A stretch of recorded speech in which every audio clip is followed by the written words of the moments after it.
Go sit down, please. The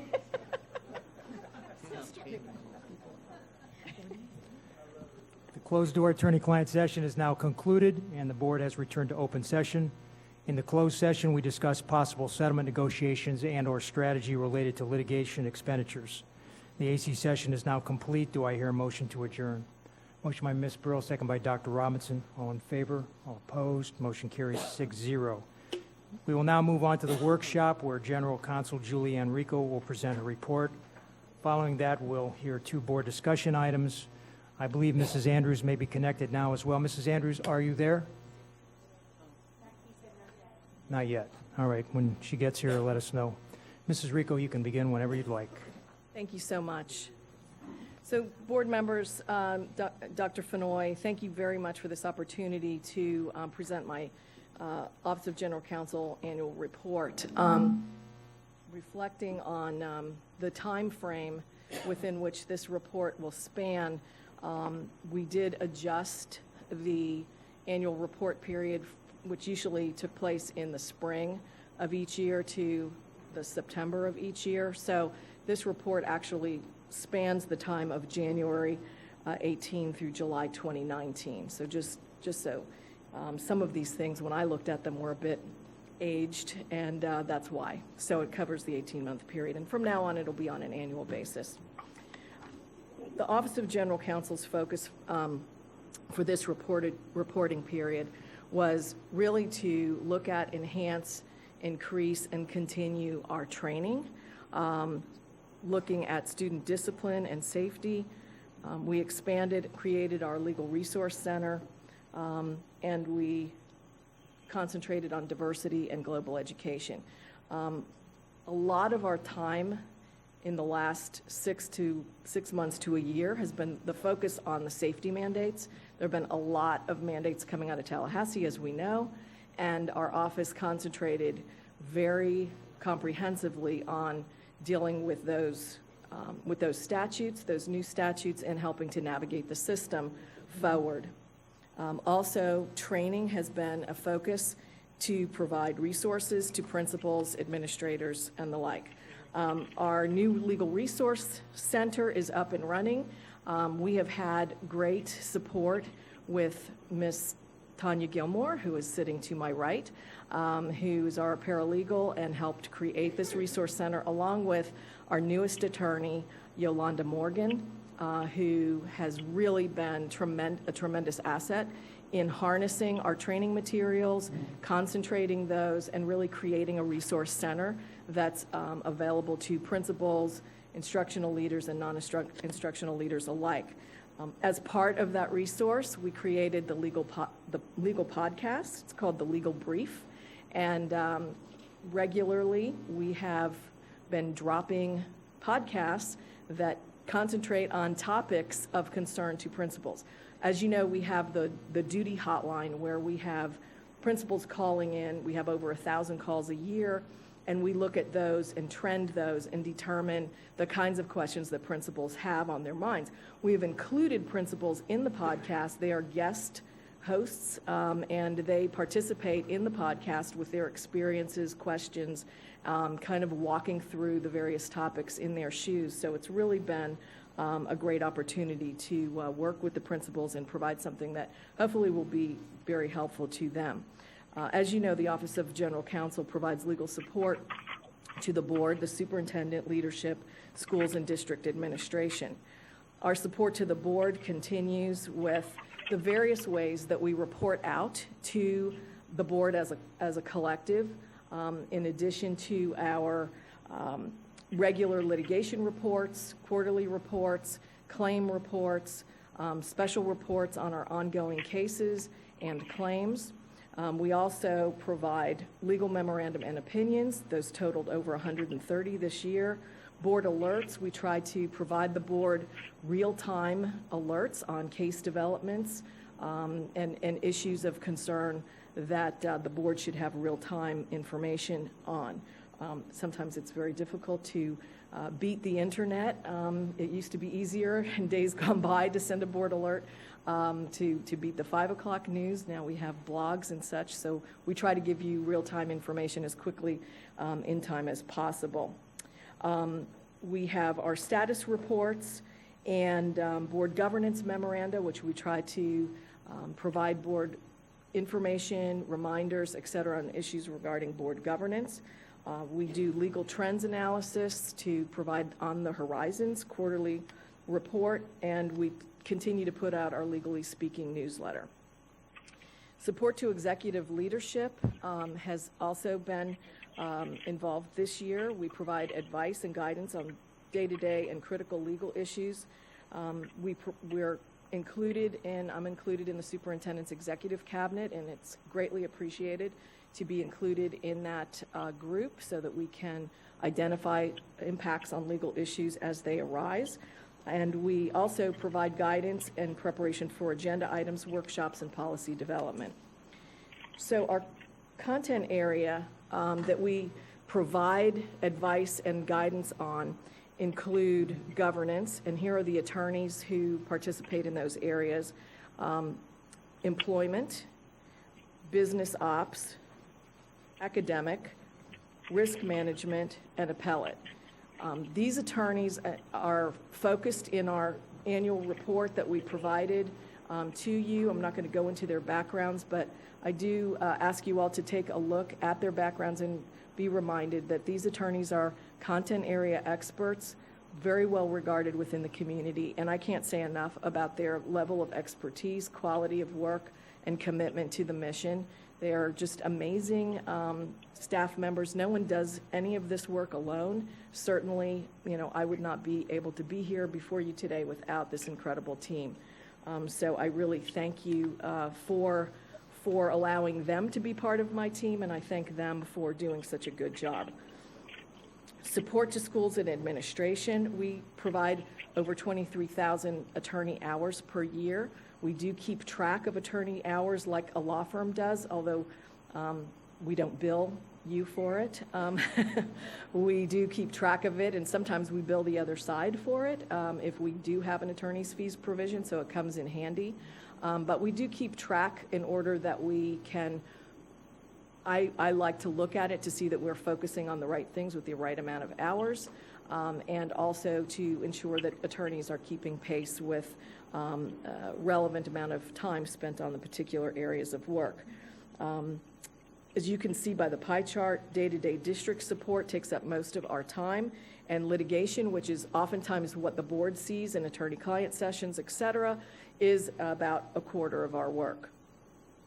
The variety of matters that we handle on a day-to-day basis include the duty calls, contracts, leasing, working on our training programs, IEP matters, employee discipline matters, and the variety of things that happen during the day, during the course of the superintendent's implementing of all of the work of the district that we get called on to participate. We have calculated with those hours an imaginary $250 an hour price point, which we haven't been able to hire outside counsel at $250 for a while now. So that's much lower than market rate, but nonetheless to just use as a thumbnail sketch based on our hours and our attorney salary budgets. It's a little over 1.8 million, and calculating our what would be billable hours, we would have charged 5.8 million. So we hope and we trust and we see in the formulaic application that we are saving the district quite a bit of money by having a qualified in-house team. Here's the volume of our work, and just to show a few numbers, our contracts team, which is largely Ms. Kim Hall and Holly Hahn, review over 1,300 contracts a year. That is a lot of work. Some of those contracts are perfunctory, but some are complicated, require negotiation.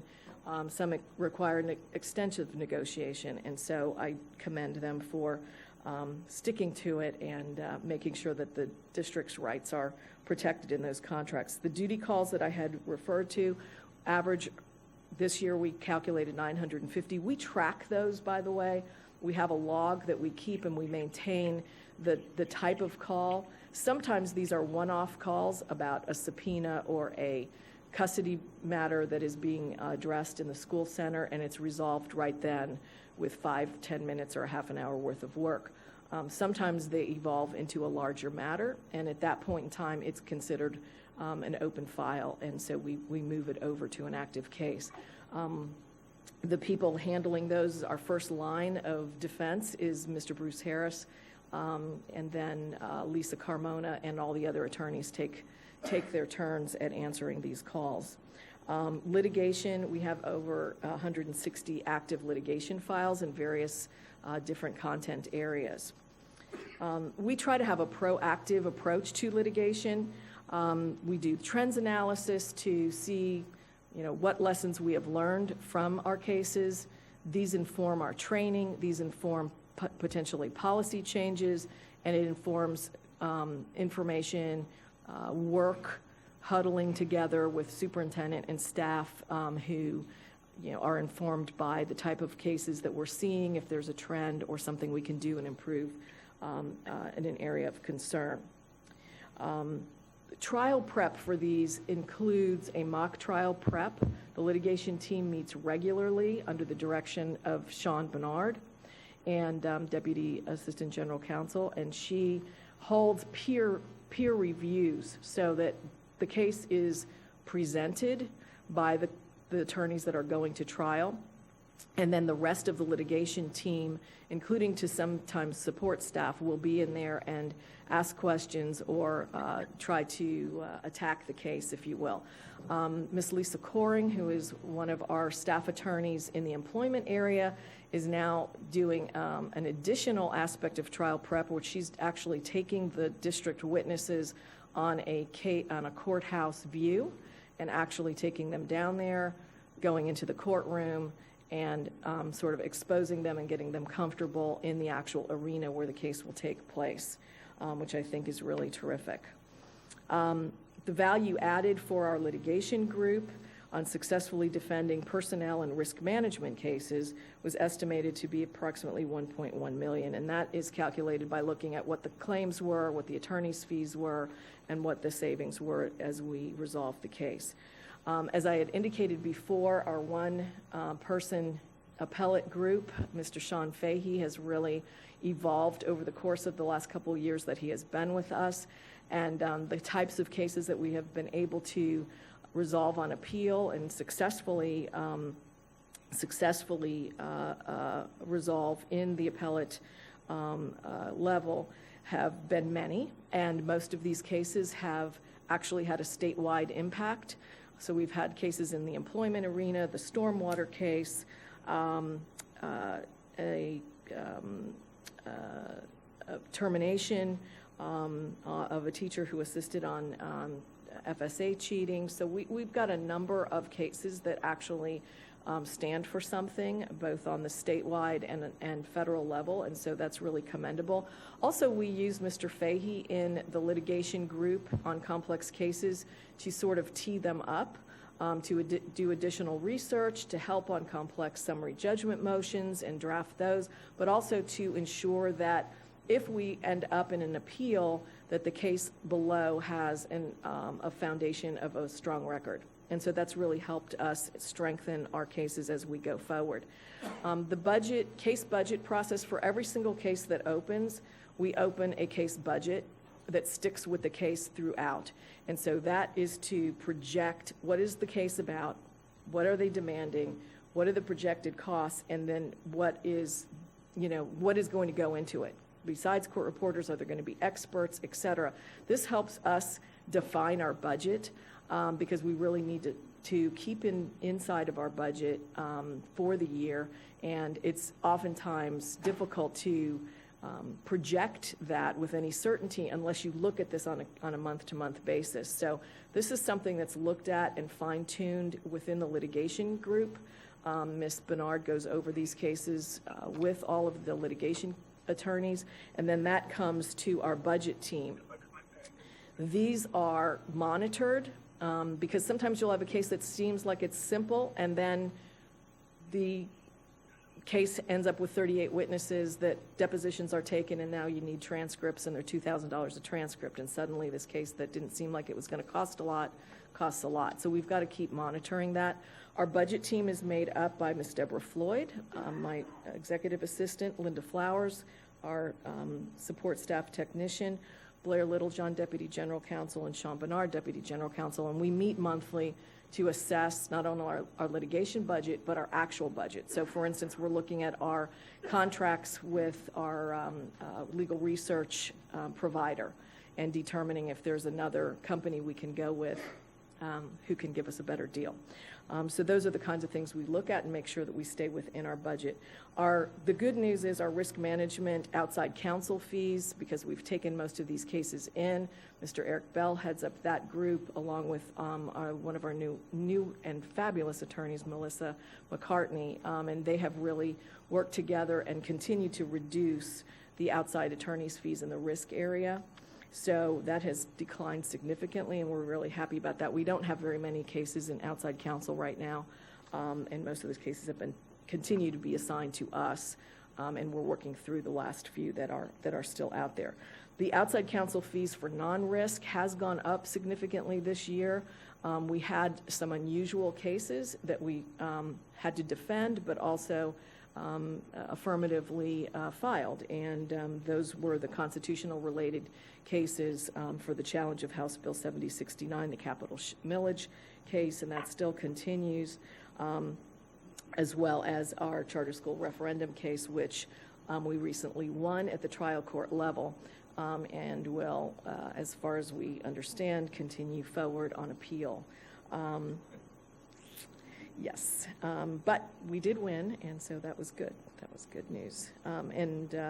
So we look at the risk management litigation trend, and we see that we have had less claims that were filed this year, but more active litigation cases open, and we have also managed to close more. So we'll just keep an eye on those trends and continue to adjust accordingly.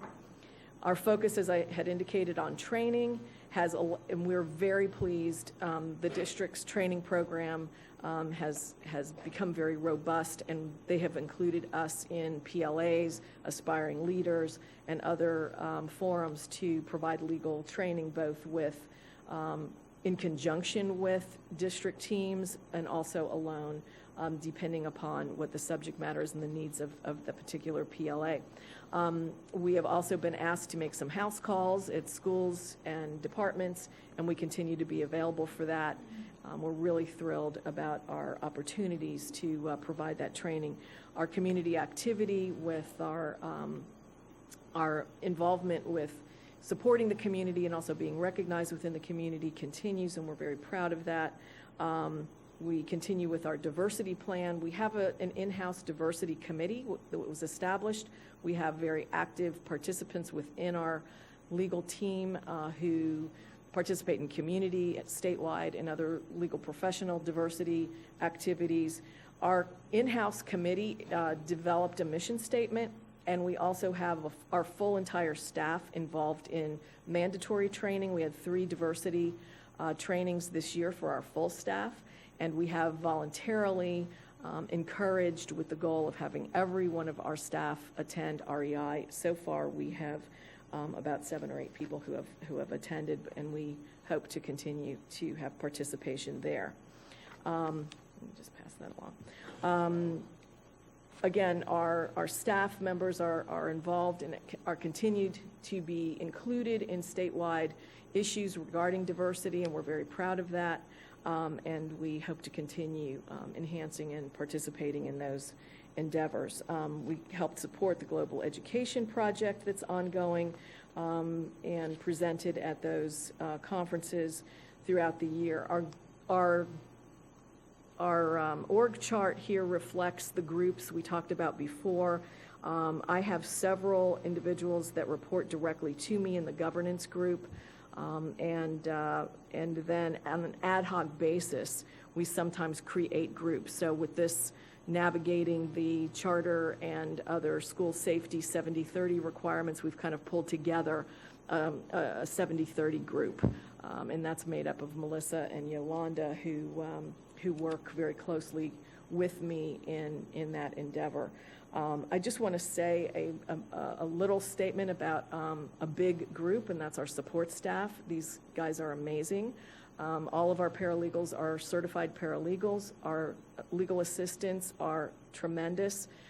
Executive assistants are terrific, and they really are the unsung heroes. They make everything happen, and they've really evolved into a tremendous, good, well-oiled machine, and they work together as a great team. They are included in our weekly staff meetings, but also have their own support staff meetings, and there's a round-robin chair of those meetings as they go along, so that there's some leadership development there that we're really proud of. Focusing on next year, we want to really focus on the effective use of general counsel, which I define as a big communications issue, and also the opportunity to allow me as a professional and leader of this team, as well as my team members, to be better lawyers and help the district become better clients, which means we help you collectively be the best board we possibly can in making your decisions to guide this agency and enhance our community. So we thank you so much for this opportunity. I commit to you our continued efforts to do all that's required and all that we can do to give you the best legal guidance as we move forward. And I really appreciate our counterparts within the district because without them we would have nothing to do. So we really appreciate the district's support and camaraderie, collegiality in the work that we do, and we appreciate the opportunity to do it for you. Thank you. Thank you, Ms. Rico. Ms. Whitfield? Thank you. I just wanted to take a quick moment to just say thank you to all of you and to your staff. I think that one of the things that the people in the community might not realize is that you are a mission-driven part of this organization where you're actually working to change the lives of children, and I am so proud of it. You have a true statewide impact. Some of the things that we have done just impress me so much that you're willing to take that on as an organization, and some of the changes that I think just really do so much for not only our organization but for the rest of the state. So I have to say thank you, and thank you to the attorneys who work so hard, and to all the support staff who do all of that work. One of the things I wanted to just recognize you all for and ask that you continue, because I'm so proud, is all the work you do for diversity in our community and to make sure that all children are represented. I think it is extremely impressive, the work that you've gone above and beyond on, and I just want to say that I greatly appreciate all of your staff going to the lengths that they do to make sure that our children are taken care of. And just using their talent in such an amazing way when I know you could all make a lot more money on the outside. So I want to say thank you so much for being here and for supporting our children and just for the work that you do. Thank you. Thank you very much. Mr. Brill? Thank you, and I just also wanted to say thank you. And I don't know that people out there realize, aside from the wonderful things you showed us in the presentation, I don't know how all of you and your staff survived this legislative session and all of the things that were put upon us, and still managed to smile and keep it together without having nervous breakdowns. So I just want to say thank you to all of you in the legal department. I think we should give all of you a round of applause for hanging in there and keeping us right on the right path. So thank you. Thank you. Ms. Brill, you haven't seen Mrs. Rico's wine budget. That's all. Any other comments?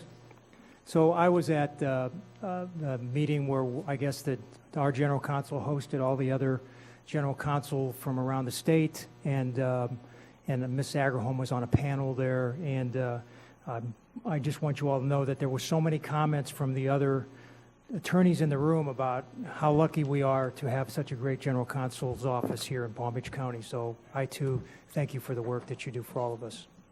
And I'd like to make a comment. Yes, Mrs. Andrews. Yes, I'd like to say thank you for the work of the entire team. I had an opportunity to go and meet all of the employees, and one of the things that was very impressive is that we're growing our own with the paralegals and others that have actually made it to the next level of being now full-time attorneys. So the growing your own piece is very good, and the comprehensive work, especially the written communications that we get, is very good. Thank you. Thank you, Ms. Andrews. Any other questions? Thank you, Ms. Rico. Thank you so much. We need a motion to adjourn the workshop. Oh, I'm sorry, there are two board discussion items. Dr. Robinson, you have the first one? You have actually both of them?